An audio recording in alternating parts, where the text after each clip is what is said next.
This is a crime documentary. All the content we produce is inspired by true crime stories.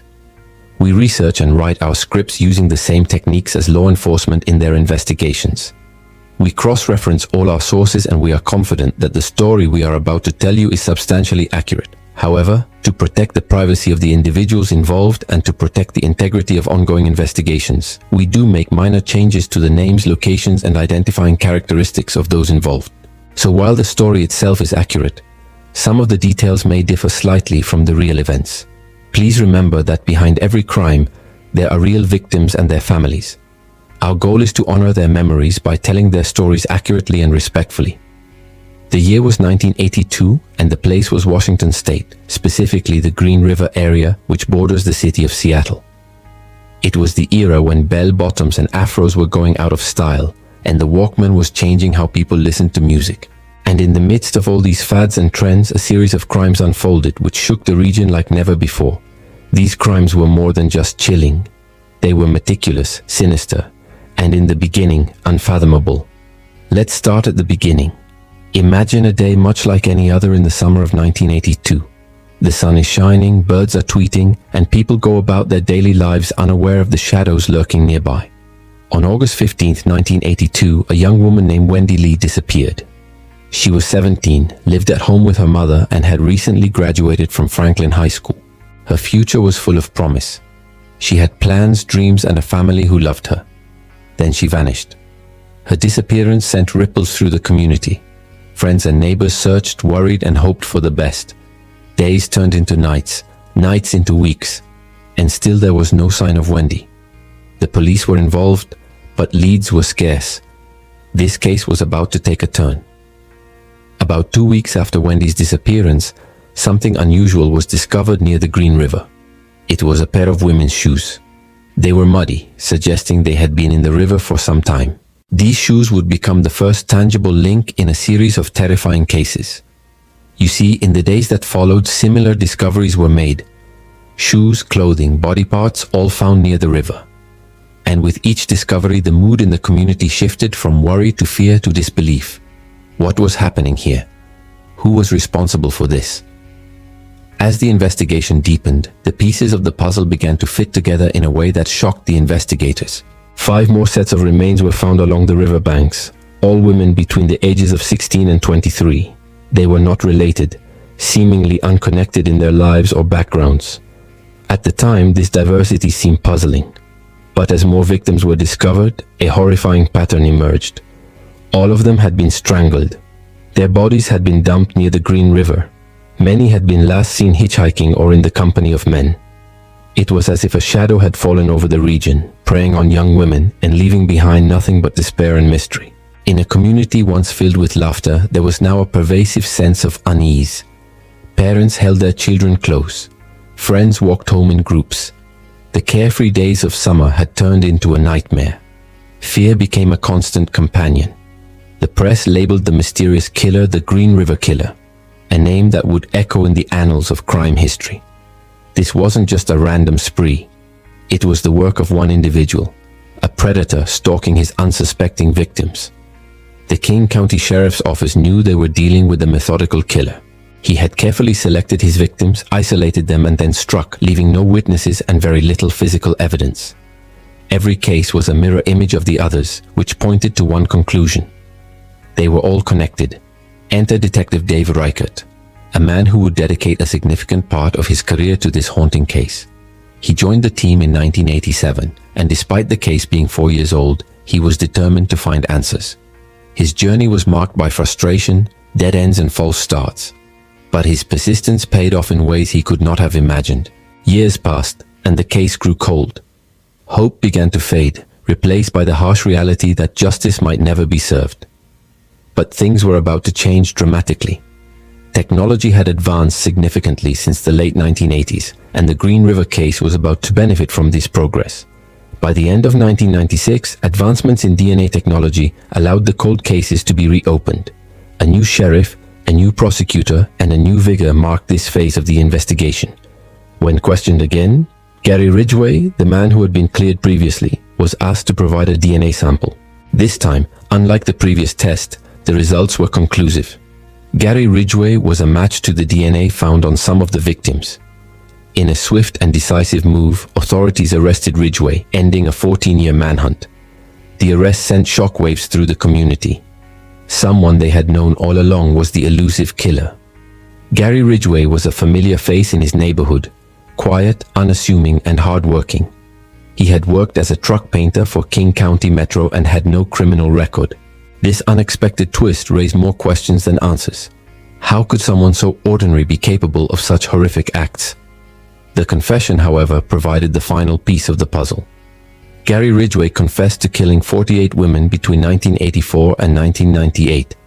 He took the investigators to several locations where he had disposed of the bodies, providing gruesome details about each murder. His confessions were chilling, almost detached, lacking the remorse one would expect. In fact, he spoke about his crimes in a matter-of-fact tone, making the horrors he described even more unsettling. The plea bargain that followed was one of the largest in American history. In exchange for avoiding the death penalty, Ridgway revealed the truth behind the Green River killings. The court was filled with victim impact statements, each one a testament to the lives destroyed by Ridgway's actions. Some family members expressed anger, others forgiveness, but all sought a measure of closure. When it was Ridgway's turn to speak, he appeared emotionless, offering a feeble apology. He was sentenced to 49 life sentences, one for each victim. But many believe this figure is just the tip of the iceberg, that the true number of his victims could be much higher. Gary Ridgway was more than just a killer. He was a master manipulator, a skilled hunter who understood human psychology. He targeted vulnerable women, often those who had run away from home or had criminal connections, believing they would be less missed or their disappearances less investigated. He chose secluded areas along the Green River, ensuring he had ample time to dispose of the bodies. What made him stop? Was it fear of capture, boredom, or simply the end of his murderous desires? Only Gary Ridgway knows the answer. Today, Gary Ridgway lives in a maximum security prison in Oregon.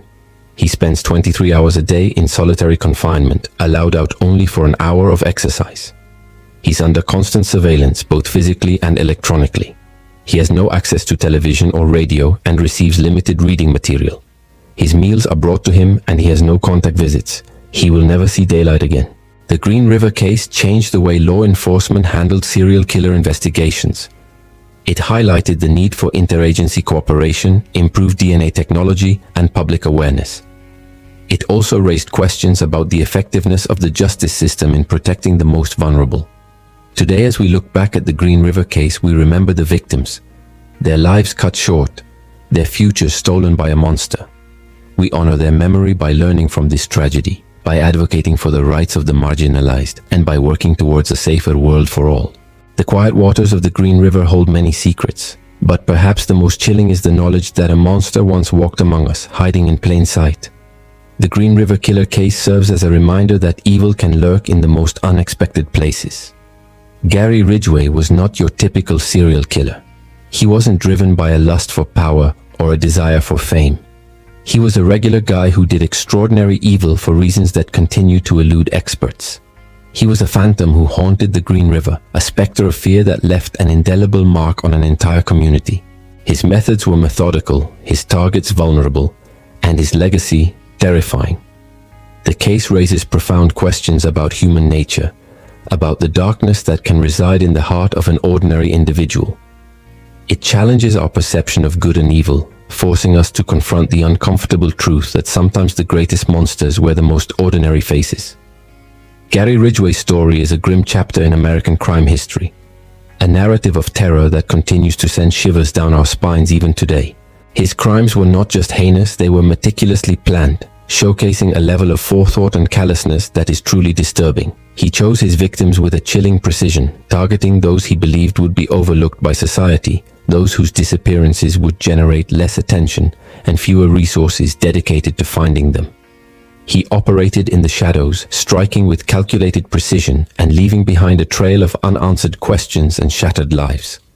The impact of his actions reverberated through the community he lived in. Families were torn apart, friends were left searching for answers, and an entire generation was marked by fear and uncertainty. The psychological toll on the community was immeasurable, leaving deep scars that took years to heal. The investigation into the Green River killings was one of the longest and most complex in history. It spanned decades, involved numerous agencies, and utilized cutting-edge technology. Yet even in the face of these daunting challenges, justice was served. The collaborative efforts of law enforcement finally brought Gary Ridgway to justice, ensuring that he would never walk free again. However, justice in this case came at a high cost. The countless hours of work, the tireless efforts of the investigators, and the emotional toll on everyone involved serve as a stark reminder of the heavy burden shouldered by those who protect us. The Green River case also highlighted the importance of advancements in forensic science. DNA technology played a pivotal role in linking Gary Ridgway to the crimes, providing the crucial evidence needed to secure a conviction. It showcased the transformative power of science in solving even the most perplexing mysteries and bringing closure to grieving families. Yet amidst this tale of darkness, there is a glimmer of hope. The Green River case demonstrated the indomitable spirit of those seeking justice for their loved ones. The families and friends of the victims displayed remarkable resilience, determination, and an unwavering pursuit of the truth. Their courage in the face of adversity serves as an inspiration to us all. Today, as we reflect on the Green River case, we remember not just the victims, but also the heroes who worked tirelessly to bring their killer to justice. We honor the investigators, the forensic experts, and the community members who refused to give up in the face of unimaginable horrors. In the end, the Green River case stands as a chilling reminder of the darkness that can lurk within the human heart. It is a testament to the relentless pursuit of justice and the unwavering spirit of those who strive to make the world a safer place.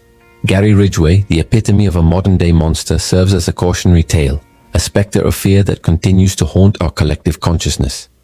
His crimes along the Green River forever remain a somber chapter in our history, urging us to remain vigilant and compassionate in a world where evil can sometimes wear the most ordinary of faces.